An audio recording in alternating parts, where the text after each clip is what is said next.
Rampage. Slog. Hey guys, this is Wisper, coming at you again with another IO commentary video. This one is double cool, and there's a good reason for that, and I'll explain why.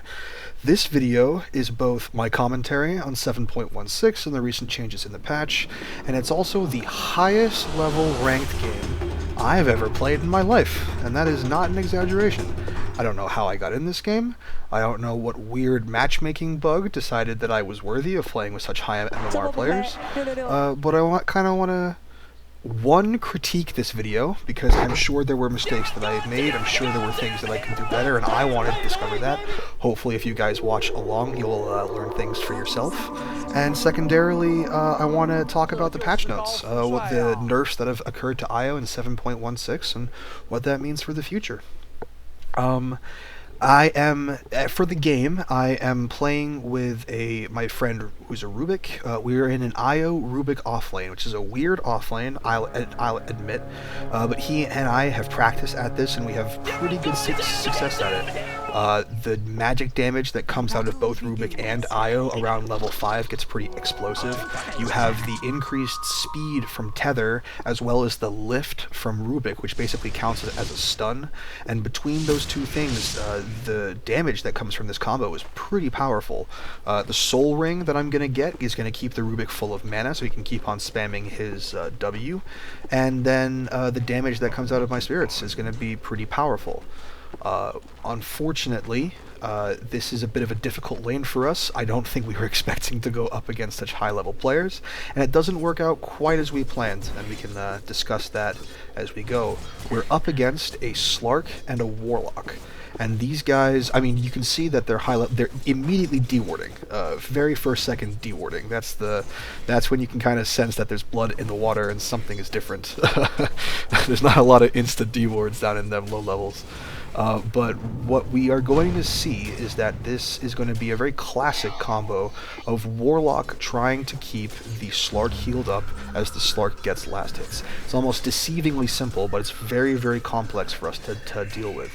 Unfortunately, once Rubik and I hit level 10, we both have melee damage talents that give us additional damage, and at that point we can surely shut down anyone who comes our way.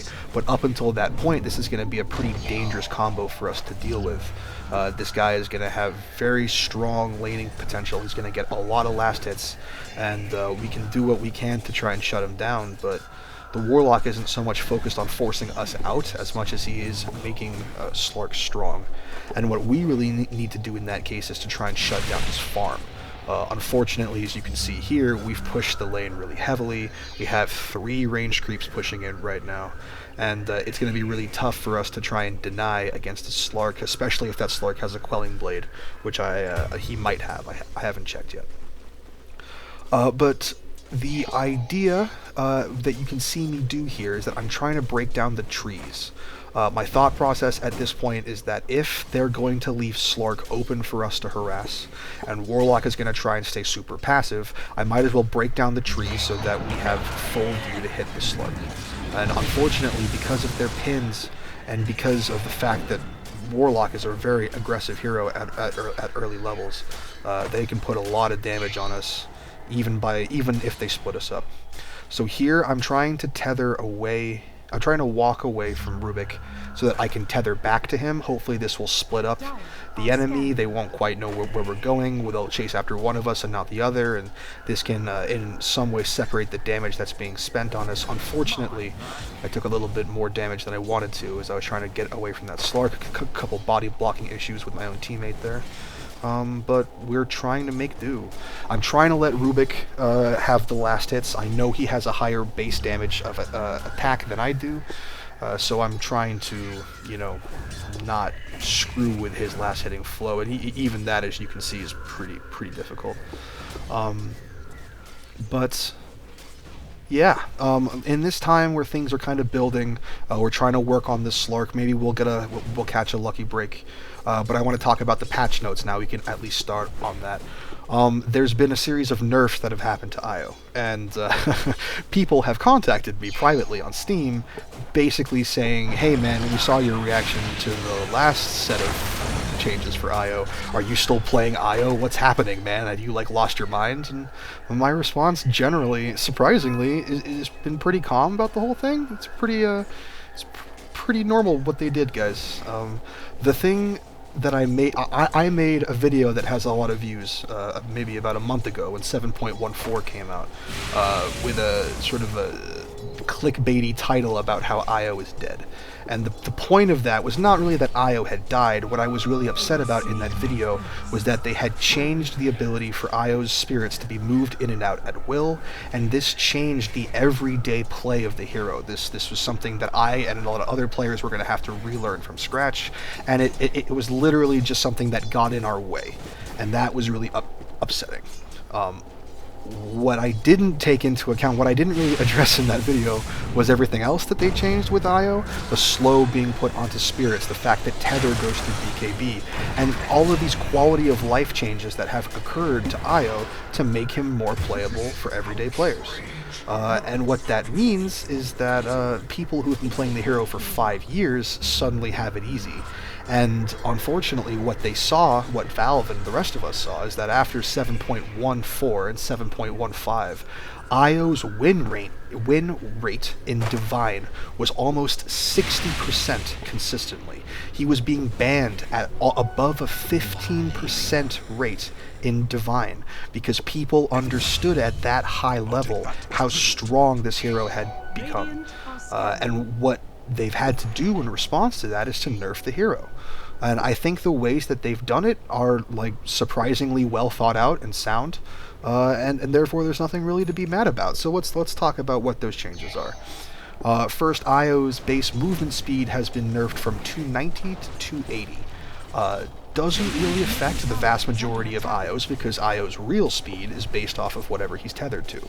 So it means that when IO is tethered to somebody, it doesn't. This nerf doesn't matter. And when he's untethered, he's a little bit slower. It sort of is more annoying for middle and jungle IOs because they don't inherently have someone to tether to, and this is going to mean that they're a bit slower, but for any IO who plays it in a lane, this is sort of a non-nerf. It's a little bit annoying, but it's certainly not the end of the world. The next nerf is that the level 15 talent plus 90 spirits damage has been nerfed down to 75 spirits damage. And again, this is fine. I was actually quite concerned that they were going to be nerfing the base damage of spirits of 100 damage per orb. That made me very scared. This is a far more moderate change. What spirits normally does is 100 damage every orb, and you get 5 orbs. So at level 4 spirits, you do 500 damage by hitting all 5 orbs. When you get the level 15 talent, this used to go up from 100 damage per orb to 190 damage per orb, which, as all us mathematicians know, is almost double. And that's pretty damn strong. Doubling the almost doubling the impact of an already very strong damage spell can have a lot of implications for how the mid-game works. This is why Veil of Discord was so important in my builds. It was a really big impact, a really big damage boost that you got when you hit 15. Now it's, instead of 190 damage per spirit, it's 175 damage per spirit. And the total difference is that if you hit all 5 spirits, it used to be 950 magic damage. Now it's 875. So you lose 75 magic damage per cast of spirits, which is, again, not great, but not the end of the world. You know, the fact that spirits are easier to hit, the fact that they have a slow built into them now, the fact that their AoE circumference is a bigger, they kind of have to tone down the impact of these things as they've made them so much easier to use. So toning down that damage ever so slightly, again, annoying, but ultimately fine. And the biggest change that they've done is they have taken the level 20 talent every time IO's tether target attacks, IO attacks, and they've moved that to level 25. And the level 25 plus 50 HP regen talent, they've moved back to level 20, where it originally was, and they've changed it to plus 20 HP regen. And my opinion on this is, again, I mean, everyone knew that Tether attack talent was the best talent for IO. Everyone knew that. It wasn't a secret. Once you hit level 20, your gameplay style totally changed, and your level 25 talent was just was just supporting whatever you were doing at level 20. And the fact that they've made that the level 25 talent, of course, is going to affect IO win rates. It's going to make the games more difficult to win because you don't come quote-unquote online until later in the game.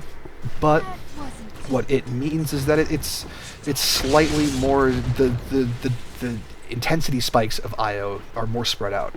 And this means that, you know, you can accomplish the same things that you could at level 20 IO, you just have to wait a little bit longer to hit 25.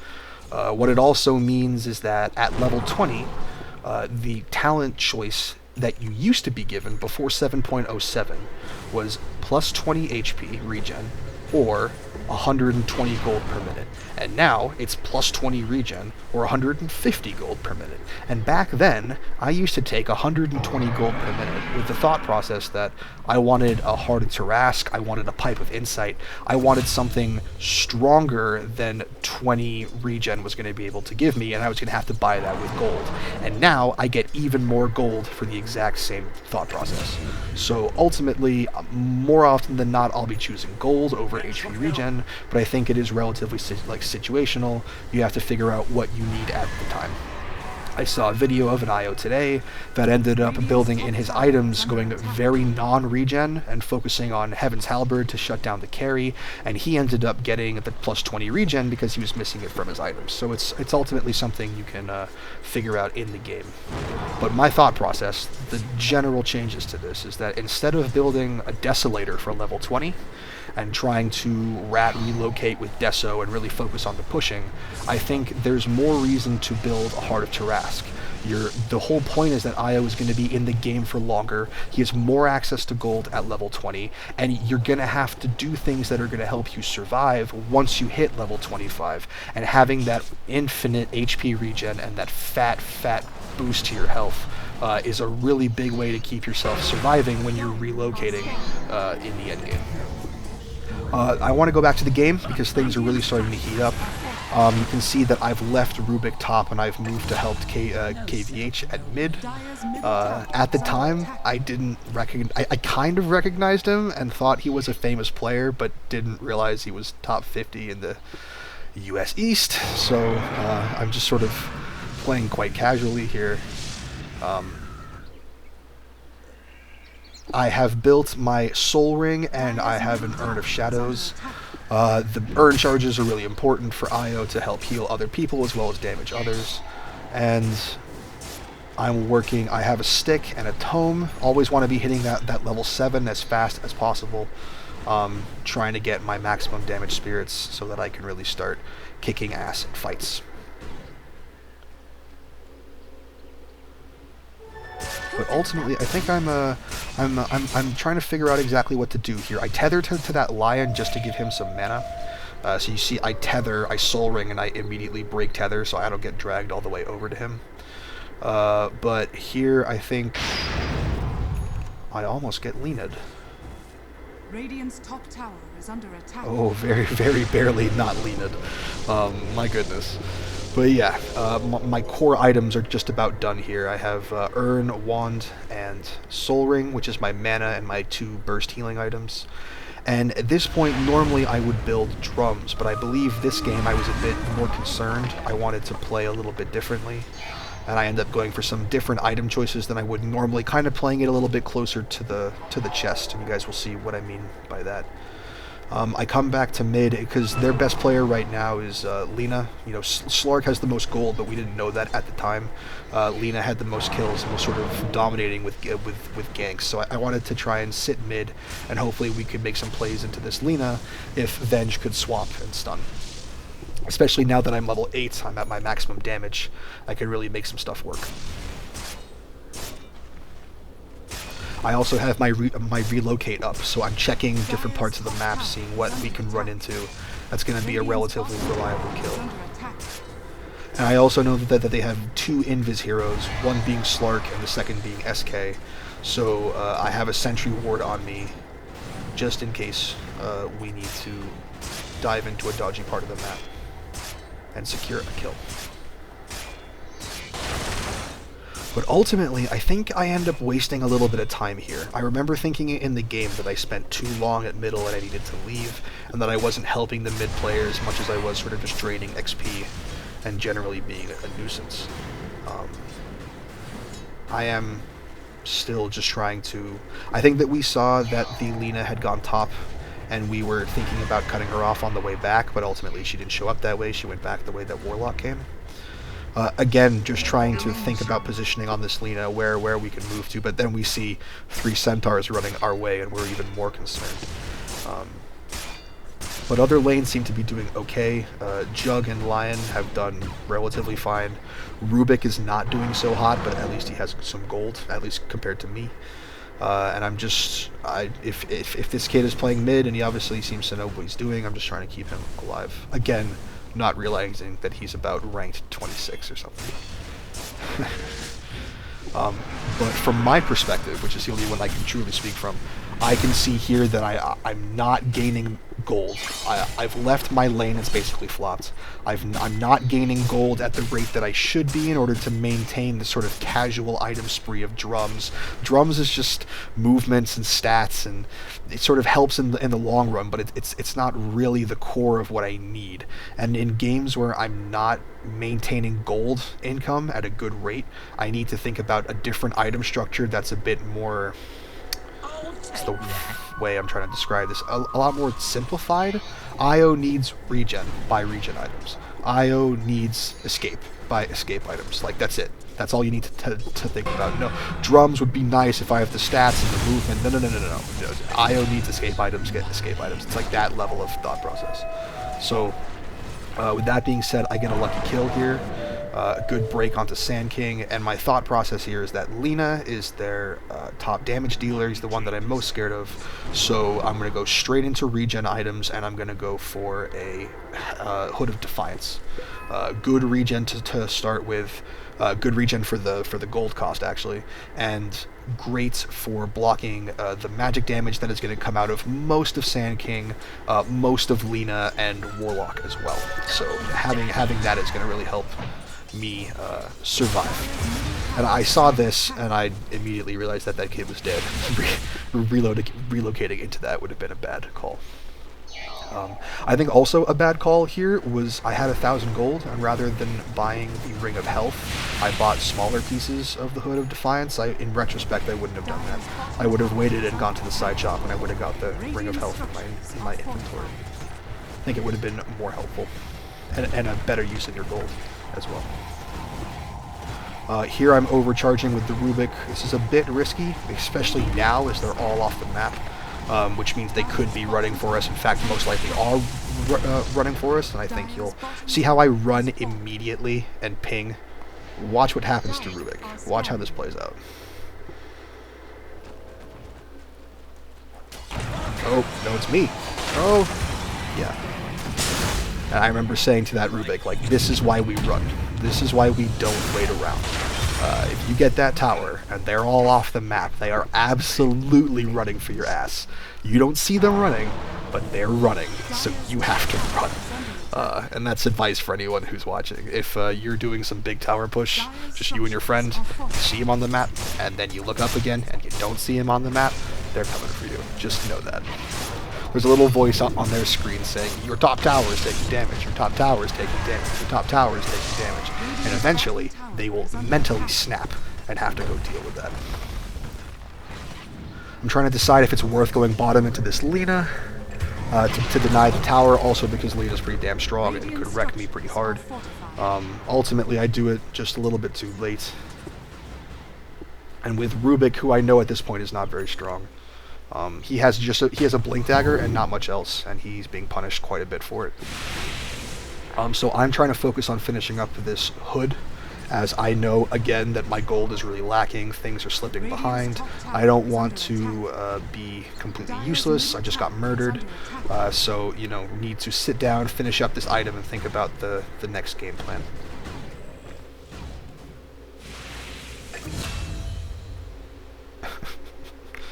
Trying to figure out whether I could get that last person without moving. And then here, I think Rubik is again way too deep. We have no vision on the left side of the map. Well, on the left side of where he's standing, in their trees. Lina has the easy setup, and you can see me trying to come in to save. I think ultimately getting myself killed. Really quite sad. Went in for that Rubik for nothing, unfortunately. Rubik ends up having a lot of deaths this game, and he's a very good player. He's Divine 4, and I'm Ancient 3. So he's several hundred MMR above me, and still, unfortunately, has a very, very weak game, makes a lot of weak decisions, and as you can see from his items right here, he has a Blink, and a Null Talisman, and a Wand, and that's about it. So he can get taken down pretty easily. They have a very high burst damage team. That Slark is going to come out of nowhere, that Lina is going to come out of nowhere, the Centaur is going to have Blink, SK is going to have Blink. It's going to be a big initiator type of team, and unfortunately that Rubik just gets eaten alive. But as you can see, I'm really starting to panic here. I'm 2-2, which, is fine, but I was 2-0. My momentum is dropping significantly. I still don't have this item done. Thankfully, we get a good kill into Slark. But even here, things are getting dicey. I'm getting pinned up by the Lina, stunned by the SK, chased by the Warlock Golem. Things are looking dicey, guys. I have managed to finish off my Hood of Defiance, which is going to help in the general HP regen effort. Something you can tell I sorely need. And it's just going to help survive. That Lina burst damage, that SK burst damage is going to be big in the end game. And I'm hogging the tomes. I'm sitting on the tomes. I need those tomes. I'm running behind hard, and my talents are so important that getting up to 15 and just making sure to maintain with everything else is going to be pretty big. I'm not buying too many wards here. As you can see, this Lion really wants to play position 5, and I'm very happy to let him do it. Although, unfortunately, he has more gold at this point than I am. That's really sad. I didn't realize that until right now. First time watching this replay, by the way. So, yeah, feel bad for my lack of gold, but at least it's good to be self-aware of those things. I knew in the game that I didn't have a lot of gold. I knew that I was behind. I knew that at 21 minutes I normally had X, Y, and Z, and right now I only have X. Things are different, things need to change, and I was smart enough to be able to adapt, and I think I end up being rewarded for my item choices, and you guys will see that in the near future. I don't end up dying again. That was my last death. And things start to pan out. My next thought process here is that if I have the magic damage covered on the enemy team, I want to have the physical damage covered next.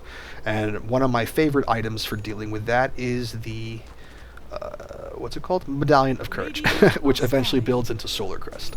Medallion of Courage is just over 1,000 gold, so it's very, very cheap. It provides a high amount of armor that you could actually use offensively or defensively on another player.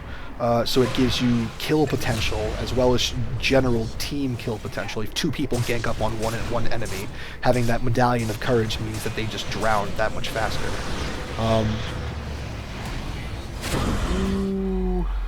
I'm happy about that save, and so was he. But yeah, you guys can see being able to absorb the physical damage that's coming out of Slark, out of Centaur, out of the physical hits from Lina.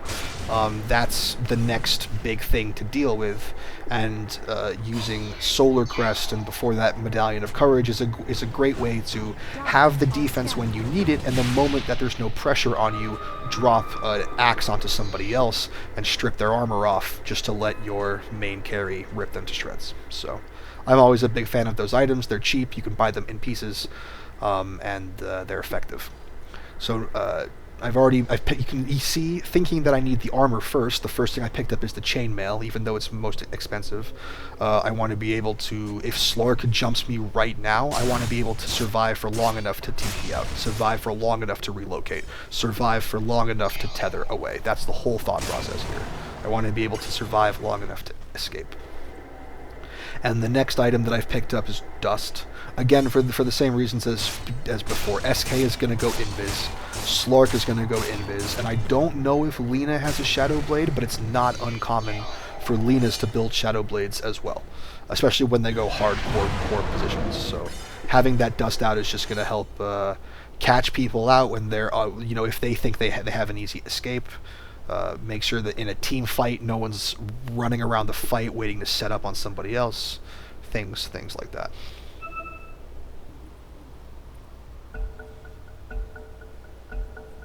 Thanks for that.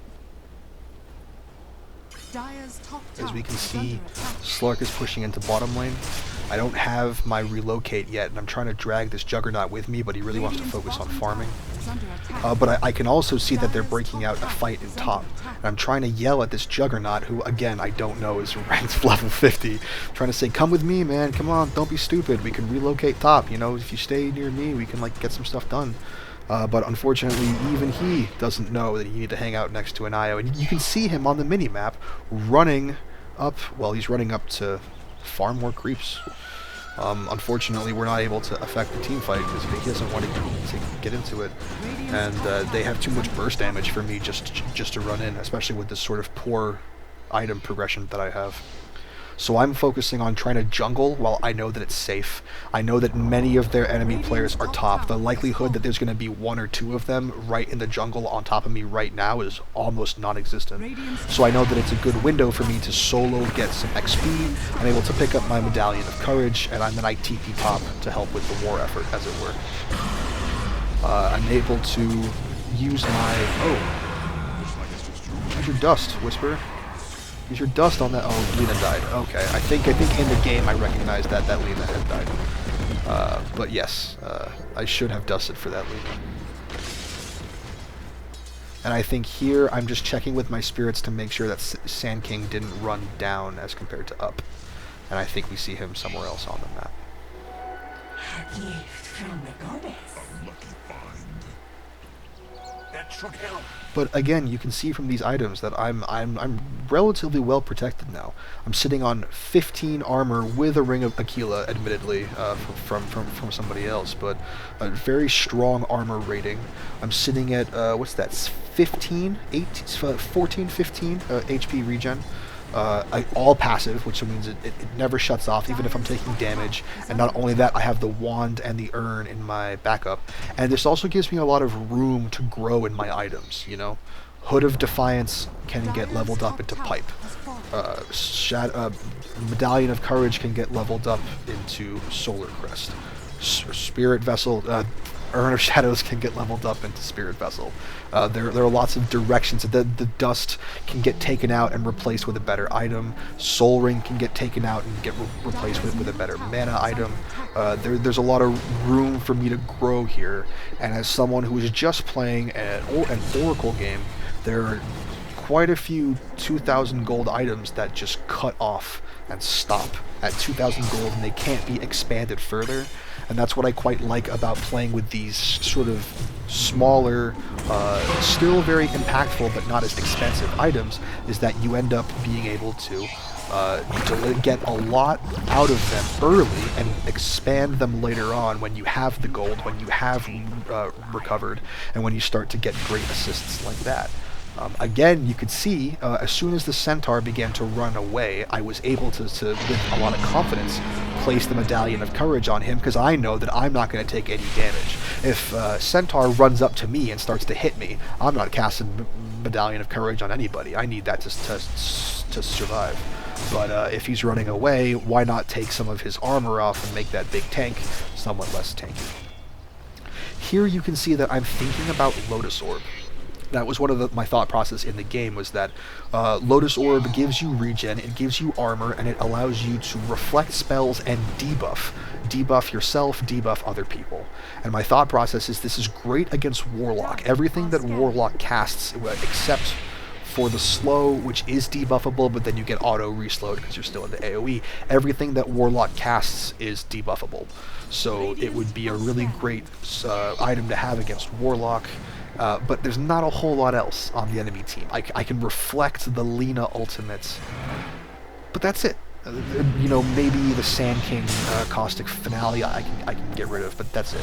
So I think that item is abandoned. Here you can see a great relocate. I'm quite proud of this. KvH ends up getting quite slowed, and I don't know if he didn't realize that I brought him with me, or just that he was stuck in the Warlock slow. but we ended up getting a really great relocate there, being a really almost complete team wipe on the enemy team, and ends up being really big for us. Sort of the big turn towards the end.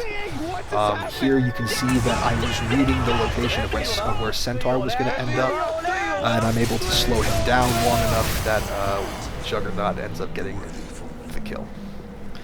It's very unfortunate for the Centaur, who is another famous player. I don't know him. You guys will see his name pop up. Yeah, that BaiduKIng, or BaiduKIng. You guys, that means anything to anyone, let me know in the comments, because I sure don't know who that is. But again, apparently another top 100 ranked player. I show all the ranks at the end of the game. If you guys hang out till at the end, you see everyone's rank.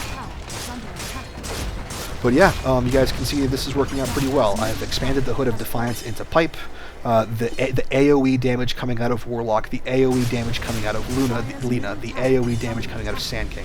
That is my first priority, is that, you know, I seem to be able to survive against Slark. I seem to be able to survive against the physical damage heroes. Let's try and focus on the AoE magic next. Trying to keep my teammates alive. I'm also kind of aware that my team is quite squishy. Trying to keep them alive too. Here, the dust that I've been carrying for a billion years finally comes in handy. That Lena was invis. I'm able to catch her out. And the whole time doing pretty well to keep other people alive. I was able to sweep into that KvH when he was getting ganked by Slark and keep him going. And it really just helped to maintain the fight. We picked them off one by one as I'm helping to heal people up and keeping people full of mana at the same time. So Pipe has been expanded. I don't think I'll build into Solar Crest because I just don't think it's necessary. I don't seem to be struggling from the Slark. I've gone from 2-2 and 2 to 4-2 and 11, so I'm certainly not being held back by any physical damage. So my next thought is to go for Spirit Vessel. Spirit Vessel gives me additional HP, it increases the power of my Urn of Shadows, and, you know, allows the enemy team to gain a lot less health, which is important on Slark and Warlock.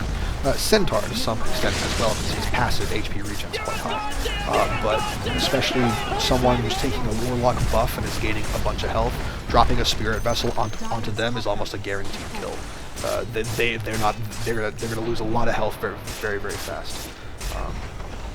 So yeah, you can see that we're being able to take out 2 of their main racks here, sort of finishing off a large part of the game. We were able to see that a Slark is here. I think we're waiting just long enough. Again, the second smoke that I have comes in handy. I'm able to use the Medallion of Courage to strip off the Slark armor so that we can kill him during the Rubik lift. He never even lands, never has a chance to ultimate. In fact, you can see his ultimate is still visible at the top of the screen. You can see he has a green orb under his name, which means he still has access to this ult. So Medallion of Courage quite literally in that scenario like secured the kill. Because otherwise Slark would have ulted and ran away and we never would have finished him. Here I accidentally bring out the Juggernaut because I'm stunned and don't have access, don't have the ability to break the tether before the relocate ends. I pick up my Spirit Vessel from the side shop, and I think that's the most of where I take my items. I don't go too much deeper than this because the game doesn't really call for it. But as you can see, being self-aware of the idea that things aren't going the way that they normally are and that you need to adapt in order to better deal with that, worked out really well this game. Trying to identify what are the main damage sources that the enemy heroes have and how can I best run against that in order to keep myself and my teammates alive. Yeah, making sure Jug is happy, healing with my Spirit Vessel, and overcharging. I'm up to level 20, so not only do I have my Spirit's damage at this point, but I'm also gaining a lot of gold.